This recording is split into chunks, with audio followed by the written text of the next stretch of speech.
You're listening to 419 Education and Training Need to Connect podcast.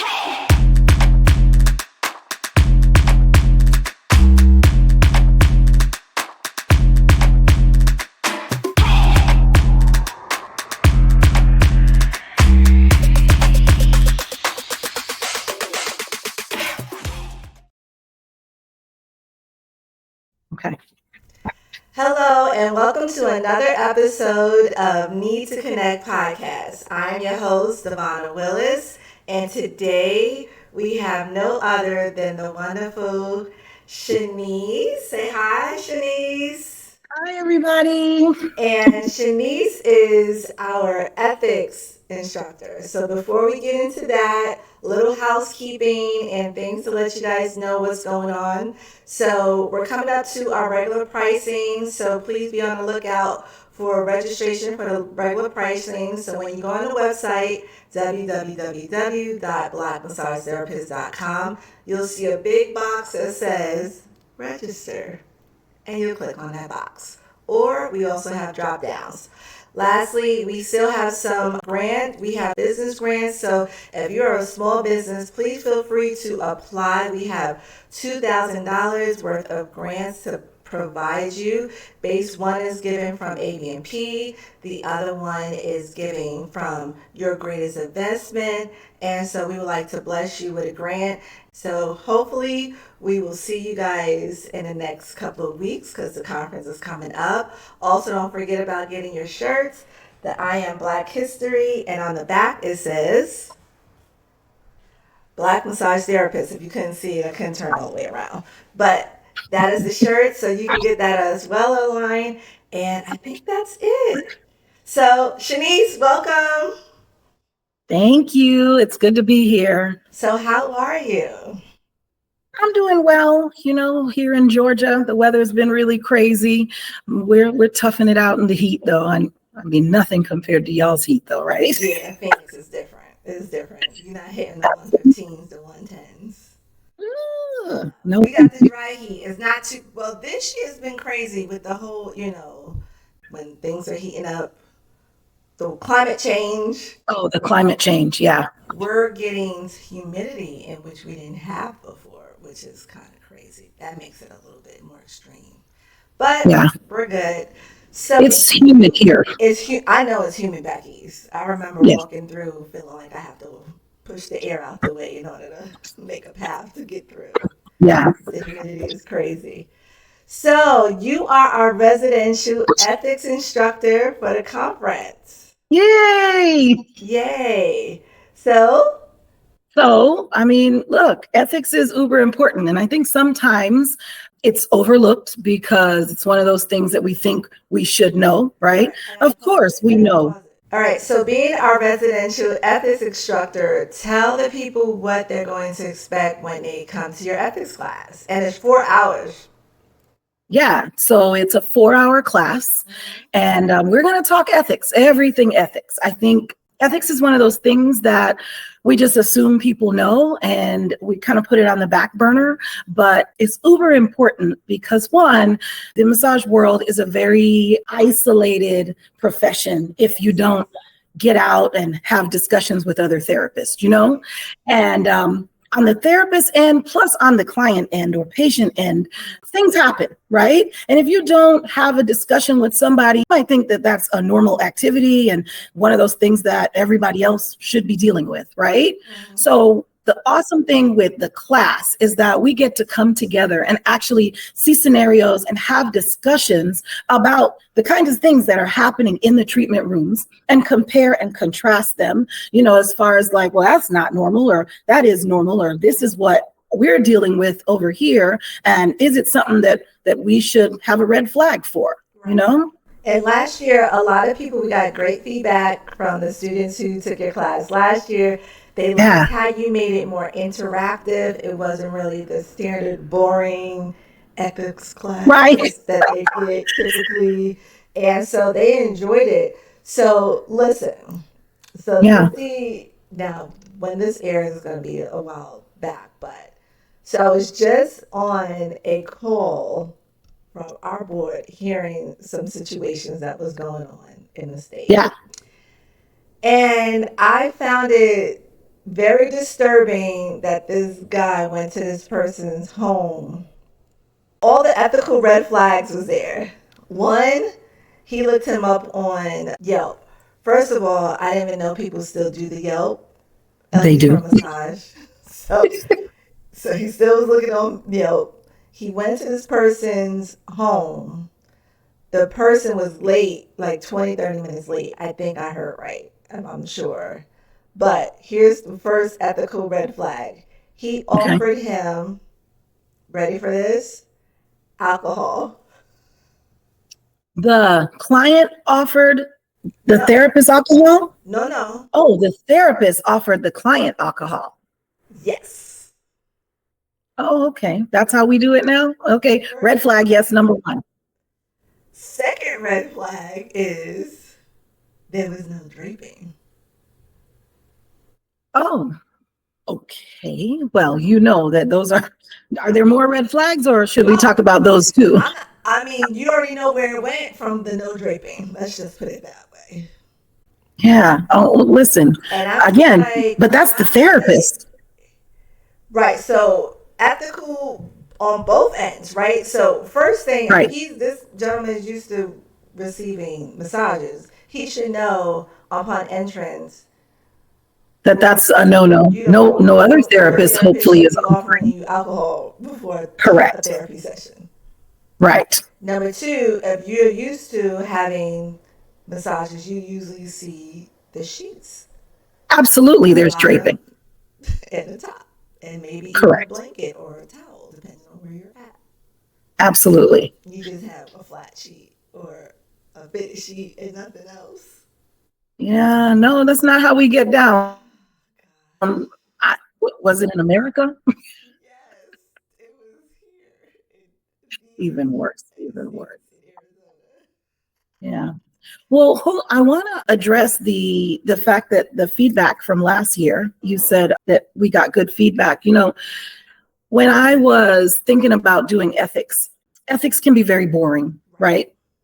Just because of how it's been showcased in a lot of things. It's kind of like a read and a rehearse, and then we just dismiss, right?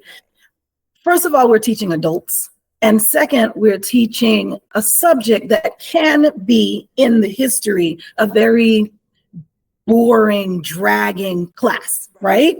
And so I wanted to make sure that it was very interactive so that, one, people were not falling asleep on me in the ethics class. And all of the things are things that we have heard before, right? When you go into massage school, you've heard it. If you are nationally certified, you have to take ethics classes, you've heard it, right? So I just wanted to make sure that there was a different spin on the class, because it's kind of like that first day of school with every student. You know, they go through the codes of conduct, and depending on who's administering it, it can be redundant, right? And so ethics, I think a lot of students come in thinking, oh, it's right. And I wanted to make sure that this was not that, because I want people to pay attention and understand that ethics should be a priority in everything we do, in professionally and personally. Hello, thanks for watching. Please like, subscribe, and share our 419 Education and Training Need to Connect podcast. Okay, so as an instructor, because you're an instructor, you're a business owner, right? Yes. So what made you say, out of all the different classes that you could teach, you like, I like ethics, and I think this is a great idea for me to be a CE instructor for it? Yeah. No, I actually love ethics. Like, I truly, right? Again, like, what? Who loves that? You have to. Yeah, I love ethics. And why I love ethics is because it covers so many different facets, right? You can literally talk professional ethics. You can merge them with your personal ethics. You can talk on the different levels of modalities that we do, right? All of them have ethical layers. And again, as solo therapists, even though we work with groups or we have teams, you're still in that room by yourself with a patient or client, right? And there are just red flags that sometimes people don't even see as red flags because maybe they haven't been approached with it, or they don't even know what to do when it happens, right? So you know that, like in this scenario that you shared with me earlier, there's no alcohol in massage, right? Like we know that. You don't show up offering people alcohol. But if you've never had a massage, right? How do you know that that's something that's not always offered? There is this luxury aspect that comes sometimes with a mobile session, right? And so maybe they associate the luxury, if that's considered a luxury to you, right? The luxury of of alcohol being offered to with the mobile service, right? So, like, we all know you and I know that's unethical. However, there may be therapists out there that have been reared already to do that. I can tell you, let me tell you a story. I had a lady that I rented to. Part of my business is that I rent to like up and coming therapists that just kind of need a space, right? So I rent to this lady. And as she moves in, we notice that some little wininies or whatever have appeared in the fridge. Okay. We don't have them. We've been in business all these years, never had any wine in the fridge. Maybe one of my therapists are just kicking back at the end of the day. I don't know. So, a month goes by and I'm just kind of taking inventory, and the wine will leave and more will come and it'll be a different flavor. And so one day I'm just like taking a survey of all the therapists in and out. And I get to her and she's like, oh yeah, I offer this as part of my treatment. And I'm like, whoa, Girl, like, stop bloodstream. sign. Right, because one, right? So now we talk like business ethics, right? Because as a business owner, I can't tell my renters how to run their businesses, right? However, I can tell you that it's a no-no to bring alcohol into my business and then offer it to the clients that you're going to see before the session, right? So now they have consumed this and now you're going to send them out.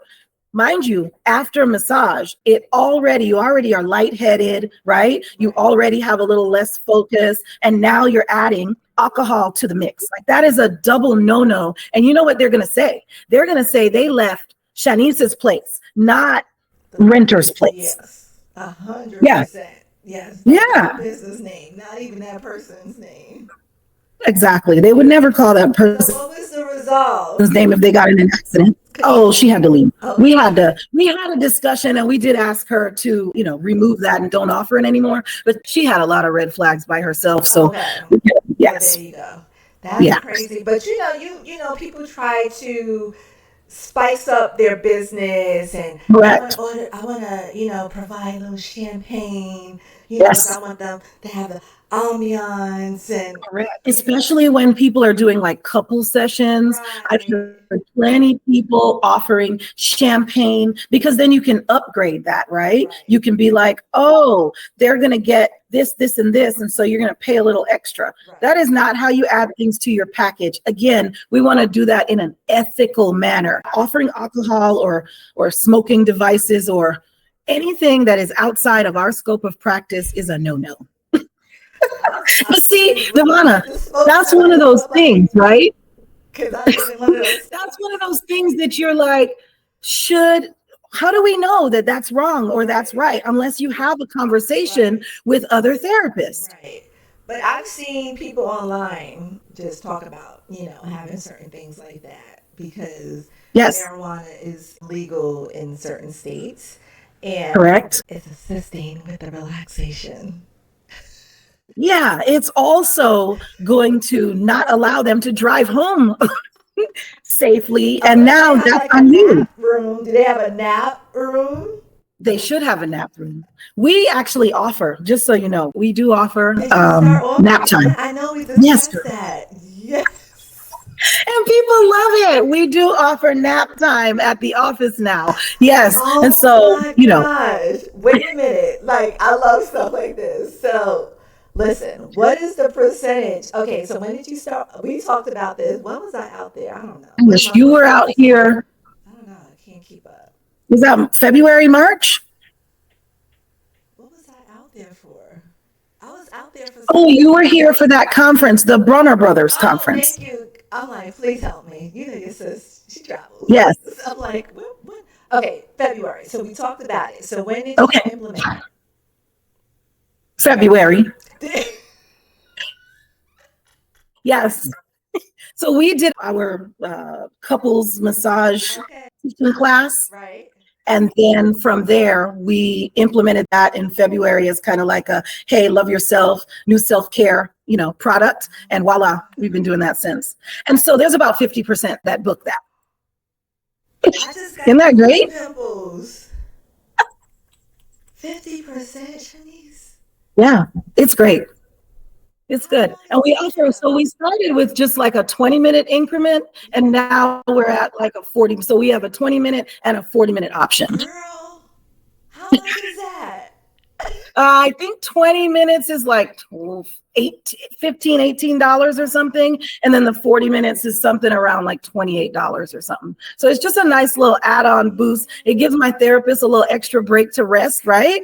Because nobody can book the room till they get the person out. Okay, so is they staying in the same room? They're not like going to a different room. So yeah, we have a different room, and we considered moving them, but who the heck wants to get up from your already relaxation? Right. Yeah. So they pretty much get lights dimmed, tucked in, right? I am a napper. Did you hear me with Mark? I said I'm a napper. Yes. Love. Now, like, if I'm getting like a medical deep tissue therapeutic, in my hips and stuff, I'm not napping. But if you bring me down from that and start working my feet and my my hands and stuff, and kind of getting me back down to the relaxation, I am going to nap, and I will snore. Yeah, and think about treatment wise. Why can't you do a good, therapeutic, get in my hips, and then transition to a good foot head massage, and then tuck you in and leave you alone for a second? I will be there. When am I coming back? Come back and get it. Next time you're going to be here in September. We got to talk about that, because we got to increase the registration for that. Okay. Oh my gosh, I love that. You see, everyone, a little upgrade and you're not doing anything. I always try to talk about residual income. Actually, that's something I was talking about at the conference, making residual income. Or working smarter, like smarter working is always, what do people want? You got to listen to what people want and then answer the call. That part. You have to listen to what your clients are asking for. Absolutely. And are you doing surveys, right? Let's be realistic. Are you doing surveys? We will survey our clients. Yes. Every blue moon. It just depends on, one of us had ideas in the center, like, well, let's see if that's something that they would be interested in. And do like you did. Yeah, and I ask clients, but also the therapist, right? Because the therapists are in there, I'm not in every room, right? And sometimes people mention things and you're just like, because nap time was one of those things, like I told you, like it was just somebody else, one of my therapists mentioned it and was like, oh, we should have nap time. And I'm like, yeah, right. That's going to be a joke. And then voila, it's not a joke. People actually want it. So yeah, listen to your therapist. They know what's going on. Listen to your therapist. All right, so let me ask you some questions. Let's see which question I'm going to ask. So what are some trends, we're talking about one, what are some trends in health and wellness that you think are particularly beneficial for the Black community? Trends, huh? I mean, for how we adding massage, right? Like implementing beneficial for the community in whole. It doesn't necessarily even have to be massage based. It could be, something that they just need to be, like, for instance, we're going to be coming up to the cold and flu season, having somebody take turmeric. Like, what do you think is a trend that we should try to implement in the community itself? Oh my goodness. Okay. So one, I feel like there should be more use of aromatherapy across the board, right? It's easy to get, it's easy to get information on, and there's enough of it around the place, whether it be from the grocery store or from a, like a company, right? I think that using that a little more, I think one of the trends that I know is happening is people want a little more wellness and a little less prescription. And I am in no way saying don't use your prescription. What I'm saying is there are other options before you go into, the main prescriptions, right? So you think about, like you mentioned, cold and flu season. You could jump right in and just go, hey, doc, I need the strongest, most whatever sinus helper, right?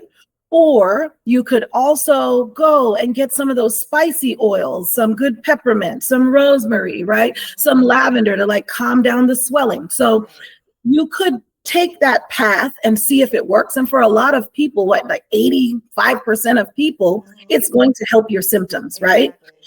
And if you're using it regularly, then cool. But if that does not work, then you can pair it with some kind of lighter prescription, right? So now you get on a Singular or a Zyrtec or something along with your use of essential oils, right? I like that. Because that just Yeah, that's one of them. The other thing I have seen a lot, and you might have seen this too, is that tape is now available in Walmart. You know that? Like I can go to Wally World now and I can purchase a thing of kinesio tape, right? So I find that a lot of my athletes or weekend warriors, right? They're coming in taped up and I'll be like, oh, who taped you? And they'll be like, oh, I did this myself. So trendy, yes, probably not as productive because they're kind of doing it themselves. But, if we spread the wealth, well, they're not. But the thing is, they're grabbing the tape now because it's accessible. And you asked what's trendy. So I'm just telling you, I've noticed a lot more of my clients walking in taped up. And then you look at the tape and you're like, what was that for? But then you ask a few more questions and you realize it's not a professional that did that. So, all right, fine. They say they feel better, right? Somebody's making money from it. Of course, it's in their mind. It's in their mind, yes. Lastly, I would like to tell you supplementation, right? I feel like a lot of people benefit from supplementation. But again, just kind of like the taping, that can go either way, right? They watch something, somebody says, I need turmeric, I need this, I need garlic, and then they walk in with, 50,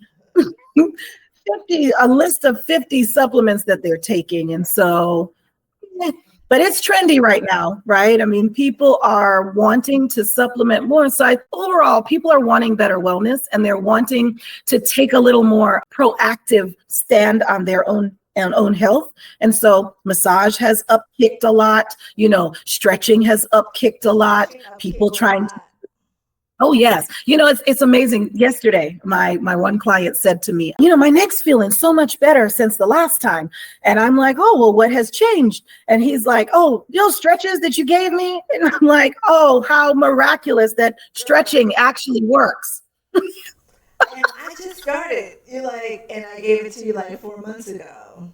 Correct. Yeah. So I think people are just trying to take a better stance of feeling better in their bodies and doing the things that we as body workers already know works, but maybe it's hitting them a little better as they're actually doing the things. Move your body every day, drink some water for goodness sake, so you can be hydrated, and stretch. Please. If you did those things and add a little supplementation, man, how great will you feel? You're good. Your lymphatic system will thank you.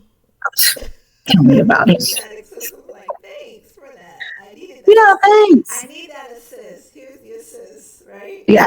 Yes. I Yes. like that. All right. Yeah. So here's one question. Do you believe being a Black massage therapist impacts your practice and relationships with clients? Absolutely. Absolutely. One, I think that representation is everything, right? So I feel like me being a Black massage therapist and actually being a booked and busy, right? I think that one, it lets other people know that it is possible, right? And this is not just for one population of people, right? I think that in the past, there were a lot less of us representing and actually doing movable things, right? So I think that having a face that is doing what needs to be done in the profession and growing in the profession and teaching in the profession, and people who look like me seeing that it is possible, you can do it. Now, work is work, right? It's not just going to come to you because we have this beautiful hue. You have to do the work across the board. So yeah, I think absolutely it makes a big difference. And I think I have heard it. Like, I've heard people say, it's so good to see us represented, right? I like it. Yeah, It's true though, because people are starting to look specifically for Black therapists. correct. That's one of the things you and I spoke about trying to implement, and I've been working on it. So hopefully we'll roll it out for the conference. Is Yeah. a Black massage therapist directory, because people are asking specifically all Yeah, they're the looking. time. They're looking. So different cities, states, even those states like my state. When I first moved to Arizona in Phoenix, girl, Yeah. it was Well, I mean, like I'm in Georgia, so right, but you have it's more of you there than are. us. So like here was like when I first moved, we're like 1%, 2%. Now we're on the upward of 7 to 8 because we got a lot of Midwesterners coming, Yeah, California folks and stuff like that. But all that's to say, after leaving a big city like Chicago, right. they're looking for Black hairstylists. They're looking for Black massage therapists. They're looking for people who they're used to seeing when they were in their home. So Yeah. having something that they can go to, like, oh, okay, this is where I can find that type of resource, is very instrumental. And can I say something on that? Client wise, yes, people are looking for Black owned businesses, Black massage therapists, people that they can support. But I think on a therapist end, therapists sometimes get a little complainy about not having representation. And my statement to all of them is, you have to get a seat at the table in order to have a discussion, right? So I encourage anybody who wants to see change and doesn't feel like they're represented enough, you got to go knocking on the door. Like, I mean, And knock down the door, knock down the door, or coming to the conference, you're meeting people that can help. And if Correct. they're like-minded people who has the same ideas, and it's, if you're meeting and you're in the same city, you guys do it together. That's the Yeah. point where we sometimes lack and think we have to do it by ourselves. Yes. And Remember in the beginning, that's what I said, that this profession can be a very lonely profession. right, And for a conference like this Black Massage Therapist Conference, it's beautiful because you get to network with other therapists that are working just as hard as you and trying to make a difference in the profession. So it's a no-brainer to me that you show up, you network, you make connections with people in your state, people in connecting states, people all the way across the country, people in other countries, because now it's not so lonely. And now you can have discussions about things that are going on in your practice, things that are going on in places that you work in, things that are just happening. And to reel that back to ethics, right? Yes, the profession in general has all kinds of things, like it is multifaceted, right? But in the ethical world, there are so many things happening in the different dynamics of where massage takes place, that this is where we can all get together and literally discuss, was this normal? Should this have been done? What should I do now that it has been done? From a perspective of employers, employees, solo therapists, mobile therapists, private practice therapists, renters. I mean, let's just think about W-2 versus independent contracting. Like, we could have a whole class on ethics just on that by itself.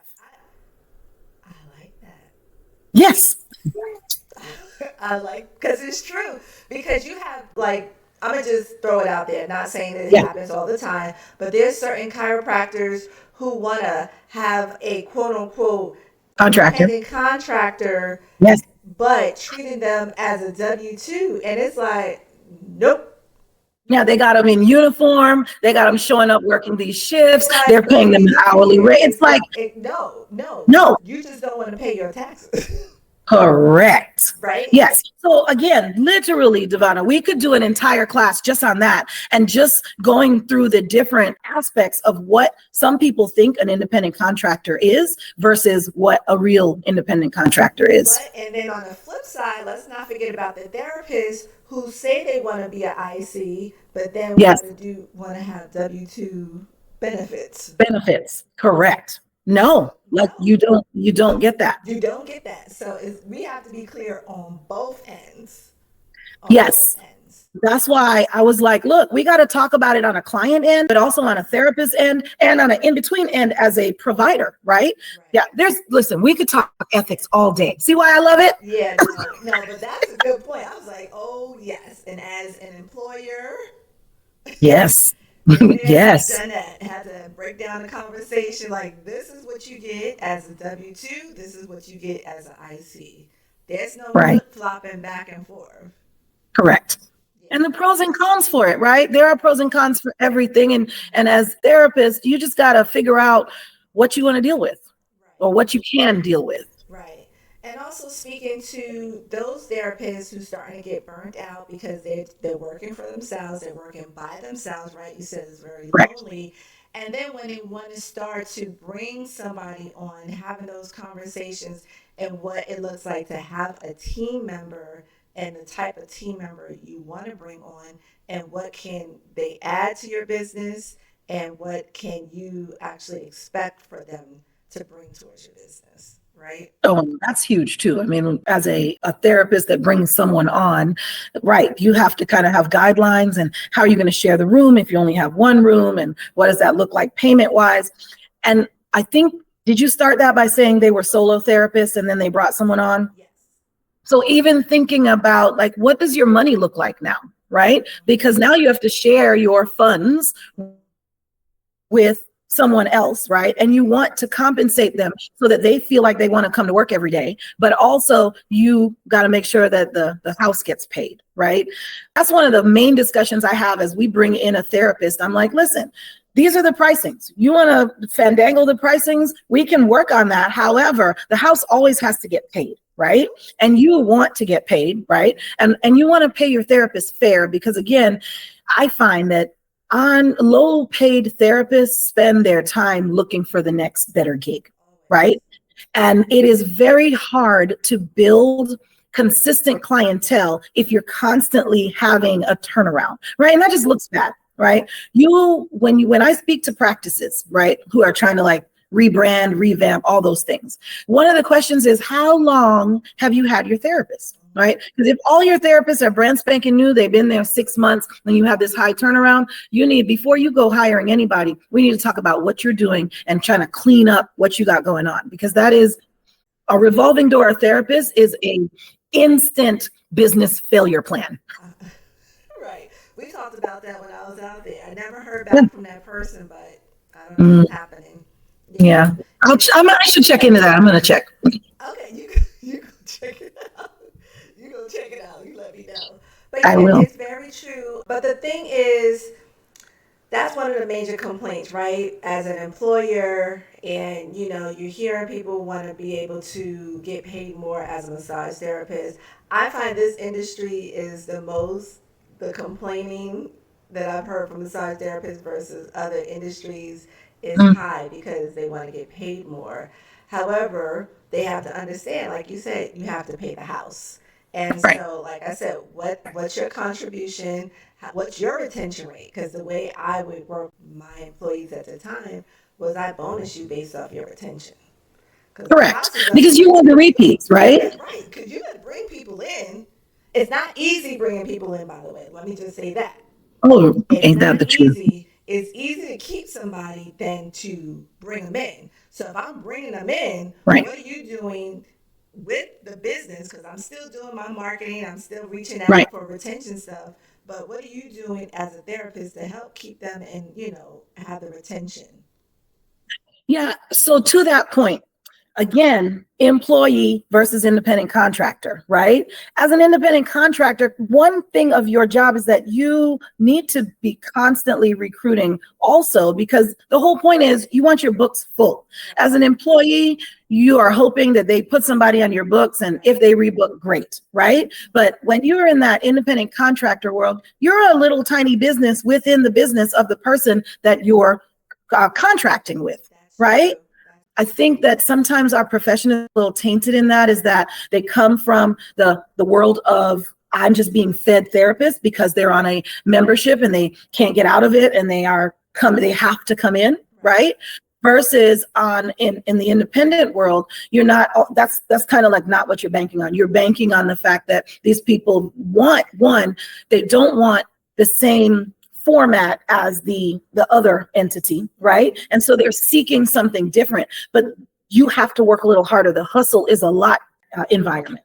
Yeah, I like it. Yeah. This is good. This is good. Yeah. So people, this is why you have to come to the conference and hear her ethical conversations in the class. Yes. Well, and we have a lot of side conversations, not within the class, but there's a lot of time to, again, network and mingle with other therapists. And these are some of the conversations that happened last year, just like sidebar conversations, because again, you have a lot of questions, and why not have this discussion with therapists that are going through exactly what you're going through in this fun world with this lovely hue. Amen. So on the last note, I have one more question to ask you. Awesome. Any specific educational resources, books, or courses you would recommend for ongoing professional development? Oh my goodness. Well, I have a crap load, but my memory is never awesome. Just think of one. Just think of one. If it just might be a singular item. I mean, listen, I feel like everyone should always be reviewing their anatomy, right? There's no reason why you can't constantly be renewing it, because sometimes we work in a very tight specification and we just don't revisit some of the other body parts or areas in the body.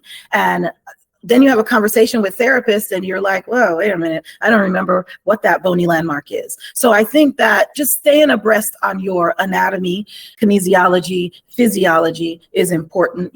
I love trail guides. They have every aspect. I mean, they have these new flip cards now on this cool little ring. So trail guides is always awesome. Of course, ethics, right? There are multiple ethics books that I think, and cute little classes that are all over the place.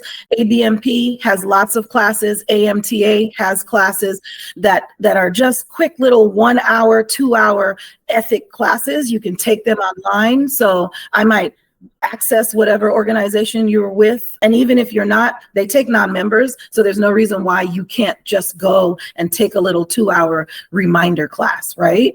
The best classes, however, are going to be live because you can have that candid conversation. And so, if you need an ethics, I need you to show up at the Black Massage Therapist Conference for the second year, because we're going to have way more fun than you're going to have on your online class. But if you can't make it this year, you can go ahead and take a cute little class there and then hit us up for next year. Right. And then we still have our virtual options. We have about 3 to 4 virtual classes. Virtual. So even if you can't make it live, still supporting the conference because people are watching. So we want to definitely be able to have another conference the next year and the next year. Absolutely. And the next year. So Shanese, I would like to say thank you so much for joining us on this podcast. We had a good conversation, and I look forward to seeing you again. Thanks, everyone. So please like, subscribe, and Thank share. you. And we'll see you next time. Bye. Bye.